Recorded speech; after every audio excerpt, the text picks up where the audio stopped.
Pernah dengar nama Tan Malaka, seorang tokoh yang katanya lebih revolusioner dari Soekarno, tapi malah dilupakan dari buku sejarah selama puluhan tahun. Ia bukan cuma pahlawan, tapi juga otak dibalik ide Republik Indonesia jauh sebelum Indonesia merdeka. Tapi, kenapa nama sebesar itu justru sempat dianggap berbahaya dan dihapus dari sejarah? Yuk kita bahas kisah nyata dan luar biasa dari Tan Malaka, pahlawan yang terlupakan.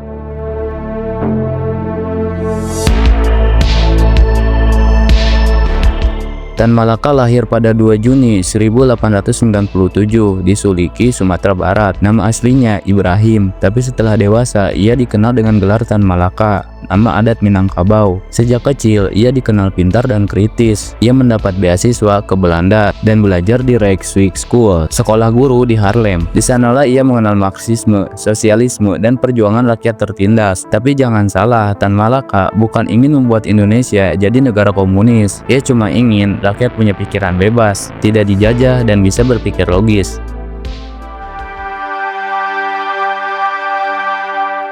Setelah kembali ke Hindia Belanda sekitar tahun 1919, Tan Malaka jadi guru di Semarang. Ia mendirikan sekolah rakyat, tempat anak-anak kecil diajarkan ilmu dan kesadaran nasional. Di sana juga, ia bergabung dengan organisasi politik Sarekat Islam, lalu YSDP, cikal bakal PKI. Tapi menariknya, Tan Malaka justru tidak setuju dengan pemberontakan PKI pada 1926. Katanya, kita belum siap, perjuangan harus pakai akal, bukan hanya amarah. Karena pandangan itu, ia dikeluarkan dari PKI dan dianggap pengkhianat, padahal ia cuma realistis.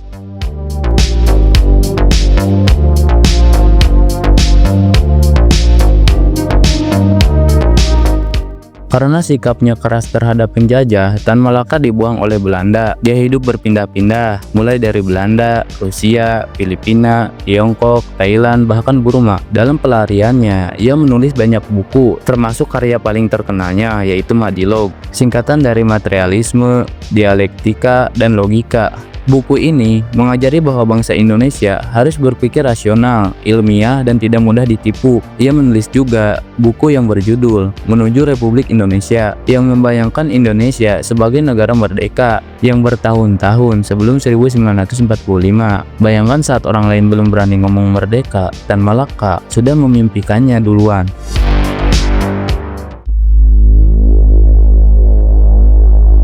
Ketika Jepang kalah dan Indonesia merdeka tahun 1945, Tan Malaka kembali ke tanah air, tapi perjuangannya belum selesai. Dia melihat banyak kompromi politik antara pemimpin Indonesia dan Belanda. Menurutnya, kemerdekaan itu harus total, bukan hasil perundingan. Karena itu, ia mendirikan Persatuan Perjuangan untuk menentang kebijakan diplomasi Soekarno-Hatta. Sikapnya yang keras tapi tulus, ia ingin kemerdekaan tanpa syarat. Sayangnya, pemerintahan saat itu malah menangkap dan memenjarakannya. Dia sempat dibebaskan, tapi terus dikejar dan dianggap berbahaya.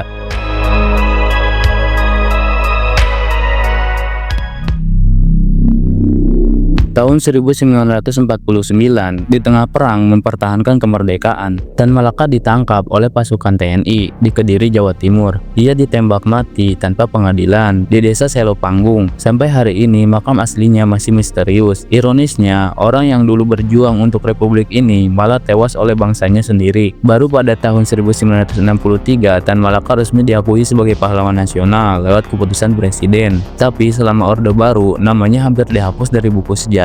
Padahal tanpa gagasannya mungkin kata Republik Indonesia tak akan lahir cepat itu.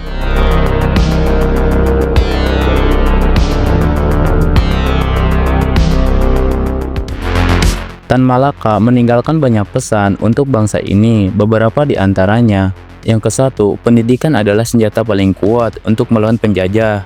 Kedua, kemerdekaan sejati bukan cuma lepas dari Belanda, tapi juga dari kebodohan dan ketakutan. Yang ketiga, berpikir logis dan ilmiah itu penting supaya bangsa ini gak mudah diadu domba. Gagasannya masih sangat relevan di zaman sekarang ketika berita palsu dan fanatisme makin kuat. Pemikiran Tan Malaka tentang akal sehat dan logika justru makin dibutuhkan.